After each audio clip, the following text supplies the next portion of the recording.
Banker, but now chairman of Indonesia's Investment Coordinating Board. I'm very pleased to have him here as we look more into this fascinating country. Welcome. Great to see you. Happy to be here. Yeah. What's happened to Indonesia since Suharto? I think it's a combination of a number of things, but it's quite surprising the way it has turned out. If you would have asked, or anybody would have asked myself and many others in 98 or 99 as to whether or not Indonesia was going to balkanize or disintegrate or whatever, it would have been very tough to disagree, because at that time it was just very gloomy. But somehow I think we took a long-term view in terms of what needed to be done economically and politically also. The democratization at the early stage was painful. Going from the point of having one man say everything for everyone to the point of everyone saying everything about everything else. That was not an easy transition, and that sort of a freedom entailed into certain things that people were not very used to. But somehow I think as the economy turned around, as people learned about the democratization, I think we kind of like slowly but surely realized that it was going in the right direction. And I think it's in the last 5 or 6 years that we're sensing, from a fiscal, monetary, and political standpoint, I think we can be proud of what we have gone through. Corruption continues to be an issue. Yep. Why is it so hard? I think there is an admission that there is corruption in Indonesia, but what people have to understand better is that it's a long-term game. It took Hong Kong 30 years to weed out corruption effectively and completely. It's only been 6 years since SBY came on board, close to 6 years. This is the president. This is the president, Susilo Bambang Yudhoyono. SBY is much easier. SBY is much easier to say. Yes. There's hundreds of people that have been put in jail in Indonesia for corruption cases, and there is going to be a lot more people that are going to be put into jail for corruption, and that's what it takes. You got to be willing to take it on. You got to be willing to take it on, and it takes time. What's the economic model for the future? We have a lot of natural resources, and our economy has been dependent on natural resources.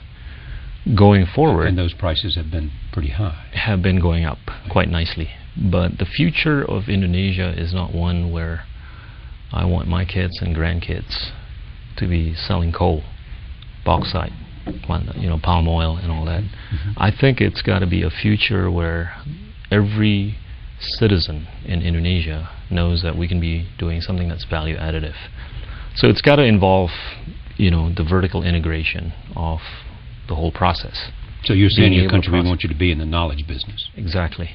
But is that going to happen in the next 6 months? Probably not. We've got to go through, I think, certain phases. And the first phase is to build the infrastructure, the hard and the soft. The soft certainly relates to education and healthcare. The hard is the roads, the hard stuff. Then we got to kickstart our industrialization in a big way. That we have not done, to be quite honest. We're not producing cars, turbines, so and your computers. Your mission is to try to get industry to invest in Indonesia. Correct. Make sure that the Indonesian people learn and process and do something that's value additive. So how's that coming? It's coming. It's coming. We had a good year last year in terms of realized investments. About 55% growth compared to 2009, and it's starting to show. The numbers are starting to show in terms of where it's being deployed, and it's being deployed into manufacturing areas, infrastructure, and things that are actually going downstream from the typical natural resource upstream areas. And that's a good sign. And the other good sign is that money is being deployed more outside Java. Because the temptation is to put money into Java, which is, the main island in Indonesia, which has the most number of people and the most number of infrastructural facilities. Now, we need to make sure that development takes place in other areas of Indonesia. So going back to the question, are we likely to have the kind of capitalism that China has been able to, succeed with? Perhaps not, because I think we have a completely different political process. But are a democratic process? Yes, we have a democratic process. Are we going to be able to achieve economic size that matters? Yes, we are.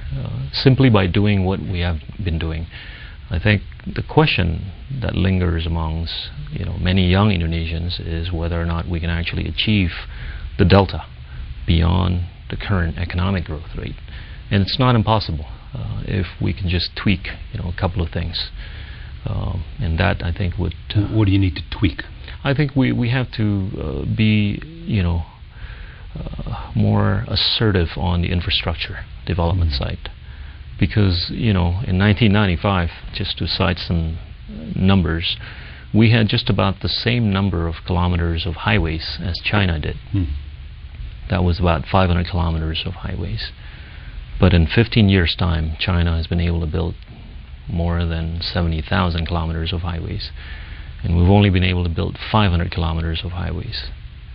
So if we were to grow at the rate that we have been growing the past 15 years on the infrastructure side, I don't think we'll be able to achieve the 8 to 9% growth. But if we can do a lot more proactively, which I'm saying we can, I think that's going to mean higher economic growth. Some say that Indonesia ought to be one of the BRIC countries rather than Russia, say. I think, we've got 240 million people. It's a $720 billion economy. And the per capita income is $3,200. Which is close to China. Per capita. Oh yeah, it's higher than that of India. I had a conversation with Jim O'Neill some time ago, and he's of Goldman Sachs, who sort of coined the term BRIC. Correct. I think he understands the new Indonesia. The problem with Indonesia is that not a whole lot of people know where it is. Not a whole lot of people understand the latest changes that have occurred in Indonesia. It's a sizable economy, $720 billion. So why aren't you getting your message out? It's starting to. Jim even came out with a statement of this new classification or grouping called the New World, which includes the BRIC plus South Korea, Turkey, Mexico, and Indonesia, right, which is a real compliment. Yeah. But I think going forward, we want to be better than how we're being recognized. What do you want from the United States? You clearly want the corporate sector to invest in Indonesia. We don't just want financial capital. We want, I think, intellectual capital, and that's what we're seeking from anywhere. When we're talking with the Americans, the Indians, the Chinese, the Koreans. Intellectual capital from you means what? Technological transfer. Right. Know-how. Because if one takes a 10, 15, teach us how. Take our gold and copper. That's what China did successfully too, isn't it? Yeah. In terms of, they bring and say, "Come, yes, sure, you can come in, but we want, we want to learn from what you do and learn how to do what you do." Yeah. But gladly, when we were in Silicon Valley, a lot of people know about Indonesia now because they're detecting, how the internet and the social networking and all the other stuff that's happening on the internet, how it's rapidly changing in Indonesia.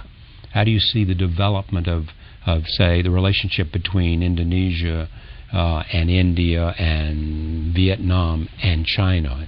Everybody needs to understand that Indonesia should not be forgotten. Indonesia is economically becoming more relevant to not just Southeast Asia. It is the largest economy in Southeast Asia. Right. The second largest of the Southeast Asian economies as that of Thailand at what 280, 290 billion US. Right. It's a lot of difference between ours and theirs. So that I think gives us and everybody a reason to pay more attention to where we are and where we're heading. I think what it means is it's reason for anybody or everybody to be more engaged with Indonesia for purposes of how we can be value additive to the purpose of everybody within this, whether it's the Southeast Asia region or even the Asia Pacific region. So I think a more proactive engagement with Indonesia could be good. The big issue that everybody is concerned about, one of the big issues in the global conversation, is food prices. And clearly it's going to be an item at the G20. Yep. Give us how you see that. Food prices are a concern for a lot of people, for everybody, but the comfort that we have is that we have a lot of acreage in Indonesia. Let's talk about rice. Okay, we have enough acreage to be self-sufficient, to be even, I think, contemplating a surplus, high degree of surplus in the coming years, and that's just by virtue of knowing that a lot of the acreage in Indonesia is not as marginally productive as that in other parts of Southeast Asia from a rice production standpoint. Meaning in Indonesia, roughly, on a per hectare basis, it produces about 5 to 7 tons, whereas we know in other countries like Vietnam and Thailand, they produce more than 10 tons per hectare. So if we can cultivate or adopt the technology to raise productivity on a per hectare basis or on a per acre basis by the same amount or to the same amount that some of these other countries, we will be in a huge surplus situation. So it's not a case of not having enough acreage, not having enough fertility or fertile acreage. It's a case of, I think, just maximizing upon the existing. And if we can do that, I think we won't have as much an issue with respect to food security as perhaps some other countries. So tell me what you worry about most. I think, if we don't industrialize ourselves, I know it sounds conflicting with some of our noble mission of achieving the 26% reduction in carbon emission and all that, but if we don't industrialize ourselves in a big way, I think we're not going to be able to capitalize on being able to be much more meaningful to the world as we could be. And you don't want your economy just simply to depend on the price of natural resources. Exactly. We've got, 112 TCF worth of proven gas reserve, 100 billion tons of proven coal reserve, 4 billion barrels worth of proven oil reserve, and just about number 1, 2, 3, 4 rankings, and all the other commodities, including gold, copper, tin, copper, and all that good stuff. But is the future of Indonesia one where my kids are going to be selling coal? Certainly not.